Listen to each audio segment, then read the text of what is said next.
نحمده ونصلي ونسلم على رسوله الكريم اما بعد فاعوذ بالله من الشيطان الرجيم بسم الله الرحمن الرحيم ان الله وملائكته يصلون على النبي يا ايها الذين امنوا صلوا عليه وسلموا تسليما اللهم صل على سيدنا ومولانا محمد معدن الجود والكرم وآله وصحبه وبارك وسلم صلاة وسلاما عليك يا رسول الله صلاة وسلاما عليك يا حبيب الله صلی اللہ تعالی علیہ وسلم۔ حضرات کرام، اللہ رب العزت جل جلالہ عما نوالہ کا فضل اور احسان عظیم ہے کہ اس نے ہمیں اور آپ کو رمضان المبارک کی عظیم ساعتیں برکتیں نصیب فرمائیں۔ وقت اتنی تیزی کے ساتھ اپنی منزل کی طرف رواں دواں ہے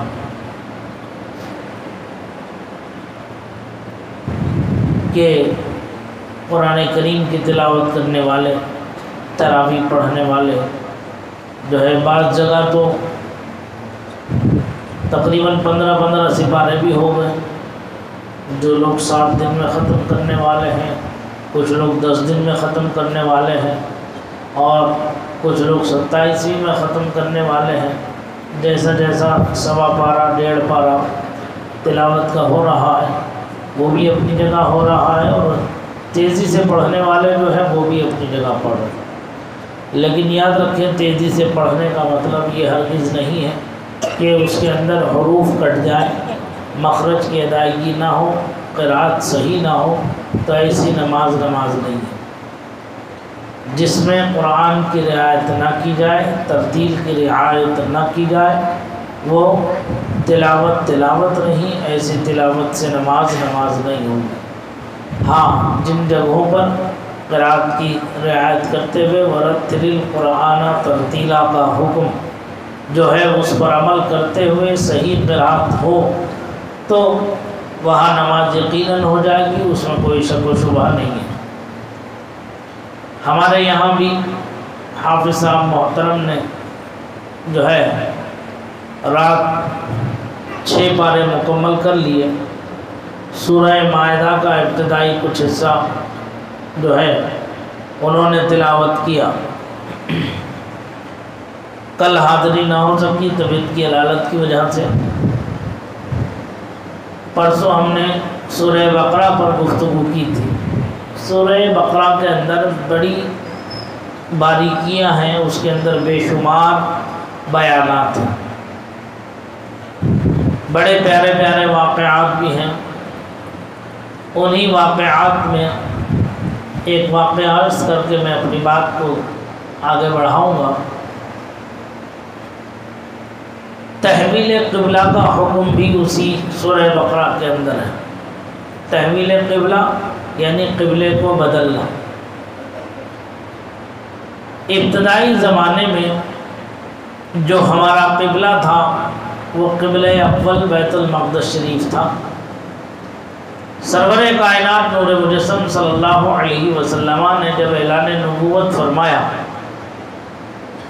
تو اس اعلان نبوت میں جس رخ پر نماز پڑھی جاتی تھی وہ بیت المقدس شریف تھی، وہ قبلہ اول تھا ہمارا۔ نماز سرکار پڑھتے تو تھے بیت المقدس کی طرف منہ کر کے، لیکن سرکار کی چاہت یہ تھی، آرزو اور تمنا یہ تھی کہ ہمارا جو قبلہ ہے وہ بیت المقدس شریف کی جگہ کعبۃ اللہ کو بنا دیا جائے۔ سرکار نے جب تک مکہ مکرمہ میں قیام فرمایا، مکہ شریف میں رہے، اس وقت تک سرکار نماز ایسے رخ سے پڑھتے تھے مکے کے اندر کہ جس رخ میں کعبۃ اللہ بھی آ جاتا تھا اور بیت المقدس شریف بھی آ جاتا تھا۔ لیکن جب کفار و مشرکین مکہ نے آپ پر ظلم و زیادتیوں کے پہاڑ توڑ دیے اور انتہا کر دی، سرکار نے صبر کی انتہا فرمائی اور انہوں نے اپنے ظلم و ستم کی انتہا کر دی، تو اللہ تبارک و تعالی نے اپنے حبیب کو حکم دیا کہ اب آپ مکہ چھوڑ دیں، اب آپ مکہ چھوڑ دیں، مکے سے جو ہے مدینے کی طرف، جس کا پہلا نام یثرب ہے، بیماریوں کی جگہ، بیماریوں کا گڑھ، حکم فرمایا کہ آپ اس طرف کو اپنا رخت سفر باندھیں اور اپنے متبعین کو حکم دیں کہ وہ ہجرت کریں۔ تو سب سے پہلی ہجرت جو تھی وہ حبشہ کی طرف تھی، وہاں سے دوسری جب ہجرت ہوئی تو وہ مدینہ منورہ کی طرف ہجرت فرمائی۔ بہت سے صحابہ کرام تشریف لے گئے پہلے، پھر اس کے بعد سرکار نے بھی اس رات ہجرت فرمائی، مدینہ شریف تشریف لے آئے۔ الغرض جب مدینہ شریف آ گئے تو مدینہ آ کر بھی 16 یا 17 مہینے 16 یا 17 مہینے تک بیت المقدس شریف کی طرف رخ کر کے نماز پڑھتے رہے۔ مکے میں تو یہ ممکن تھا کہ جس رخ سے نماز پڑھتے تھے سرکار اس رخ میں کعبہ بھی آ جاتا اور بیت المقدس شریف بھی آ جاتا، لیکن مدینے میں یہ عمل ممکن نہیں رہا، کیونکہ مکے کا رخ الگ ہو گیا اور بیت المقدس شریف کا رخ الگ ہو گیا، یا تو ادھر منہ کر کے پڑھیں گے یا ادھر منہ کر کے پڑھیں گے، لیکن حکم چونکہ بیت المقدس کا تھا اس لیے سرکار بیت المقدس کی طرف ہی جو ہے رخ کر کے نماز پڑھا کرتے تھے۔ لیکن نماز پڑھتے میں سلام پھیر کر سرکار جو ہے اپنے رخ زیبا کو آسمان کی جانب اٹھایا کرتے تھے اور پھر جھکا لیا کرتے تھے۔ اس انداز کو قرآن کریم نے بڑے پیارے انداز میں بیان فرمایا، قد نرا تقلب وجهک فی السماء، اے میرے حبیب ہم آپ کا چہرے نازنین کو بار بار آسمان کی طرف اٹھانا ہم دیکھ رہے ہیں، ہم دیکھ رہے ہیں۔ فَلَنُوَلِّيَنَّكَ قِبْلَةً تَرْضَاهَا، ہم قریب آپ کو اس قبلے کی طرف پھیر دیں گے جس میں آپ کی رضا ہے، جس میں آپ چاہتے ہیں، جس قبلے کو آپ قبلہ بنانا چاہتے ہیں ہم عنقریب اسے پھیر دیں گے آپ کے چہرے نازنین کو ادھر۔ تب اس میں وعدہ تھا، وعدے میں انتظار تھا، انتظار میں زحمت تھی۔ حالانکہ پہلا جو حکم دیا گیا تھا اس میں بھی رب کی حکمت و مشیت تھی، بغیر حکمت کے کوئی کام نہیں ہے۔ تو سرکار کو وعدہ تھا، وعدے میں انتظار ہو رہا تھا، تو اب یہ ہوا کہ بہت ٹائم ہو گیا، وعدہ بہت جو ہے میں اپنے حبیب کو اور انتظار نہ کراؤ، تو فوراً اسی آیت کریمہ کے بعد ارشاد فرمایا فَلَنُوَلِّيَنَّكَ قِبْلَةً تَرْضَاهَا فَوَلِّ وَجْهَكَ شَطْرَ الْمَسْجِدِ الْحَرَامِ، اے میرے حبیب آپ جو ہے اپنے رخ زیبا کو مسجد حرام کی طرف پھیر لیجیے، مسجد اقصی سے مسجد حرام کی طرف آپ پھیر لیجئے اپنے چہرے زیبا کو۔ تو سرکار نے فوراً جو ہے مسجد حرام کی طرف اپنا رخ فرمایا۔ جبریل امین سدرہ کے مکین جو ہے جلوہ بار ہوئے اور ہو کر انہوں نے یہ پیغام خداوندی عرض کیا تھا، پہنچایا تھا۔ پھر عرض کیا یا رسول اللہ اب تک آپ نے جو ہے 2 رکعت نمازیں پڑھتے رہے، تحویل قبلہ سے پہلے نمازیں کتنی تھی؟ 2 رکعت تھی، کہتی 2 رکعت نمازیں تھیں۔ تحویل قبلہ کے بعد جو ہے 2 رکعتوں کا اضافہ کر دیا گیا۔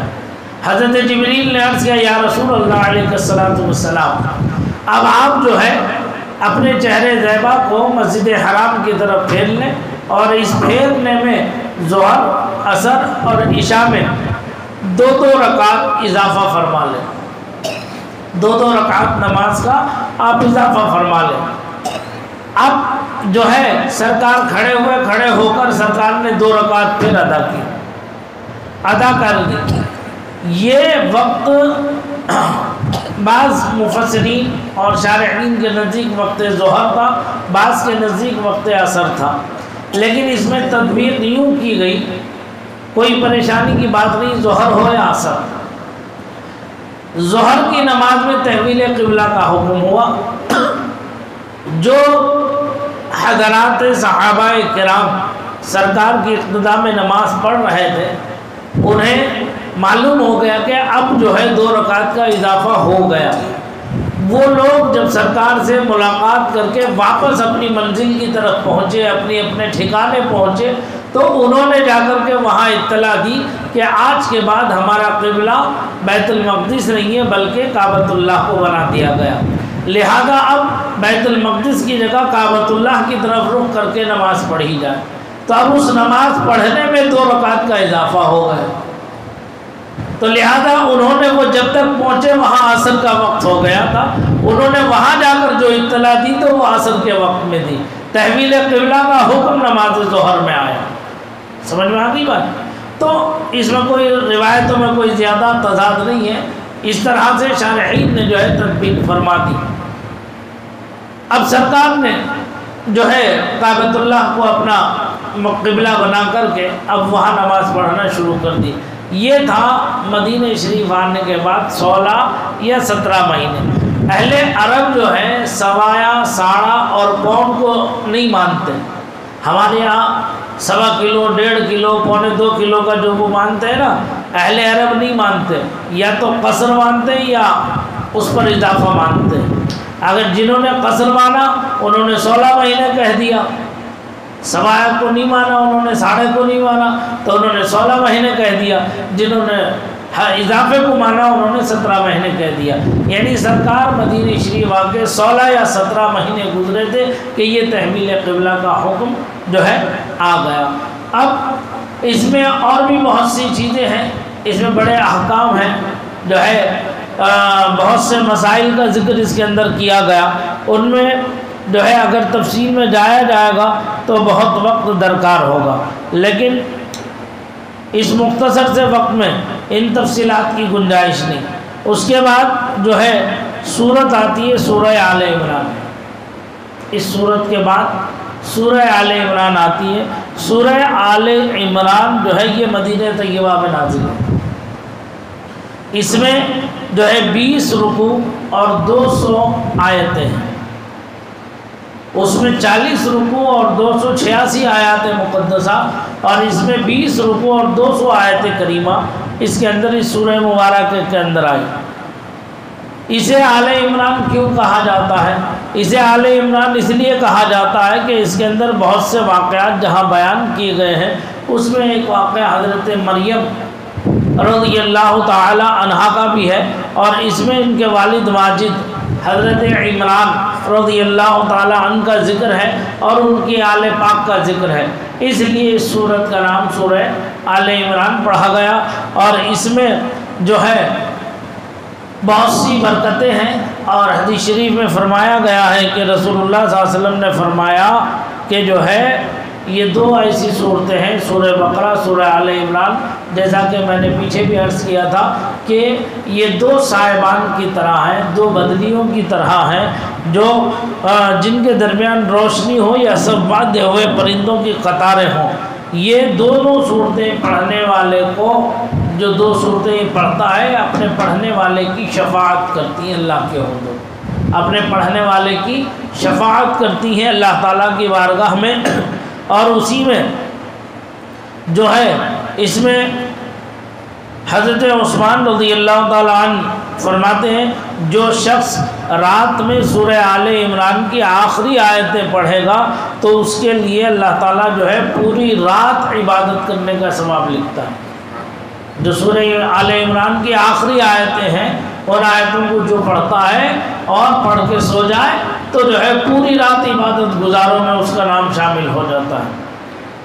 سورہ آل عمران کا جو مرکزی مضمون ہے اس میں یہ ہے کہ حضرت مریم رضی اللہ تعالیٰ عنہا کی ولادت، ان کی پرورش، پھر اس کے بعد جس جگہ اللہ تعالیٰ نے حضرت مریم کو رزق دیا وہاں کھڑے ہو کر حضرت زکریا علیہ السلام کا اولاد کے لیے دعا کرنا، پھر حضرت مریم کو حضرت عیسیٰ علیہ السلام کی ولادت کی خوشخبری ملنا اور حضرت عیسیٰ علیہ السلام کے معجزات و واقعات وغیرہ کا بیان جو ہے اس سورہ مبارکہ میں جو ہے بیان کیا گیا ہے تفصیل کے ساتھ۔ اور اس کے علاوہ جو ہے اس میں جو دلائل ہیں اللہ تعالیٰ کی وحدانیت، نبی کریم صلی اللہ علیہ وسلم کی نبوت اور قرآن کی صداقت پر بہت سے دلیل بے شمار دلائل اس صورت کے اندر ہے۔ اللہ تعالیٰ کی بارگاہ میں مقبول دین صرف اسلام ہے۔ ان الدین عند اللہ الاسلام، اللہ کا پسندیدہ دین کیا ہے؟ وہ اسلام ہے۔ اسلام کی ڈیفینیشن سمجھائی گئی ہے، اس کی تعریف بتائی گئی ہے اور اسلام کے احکام بیان کیے گئے ہیں۔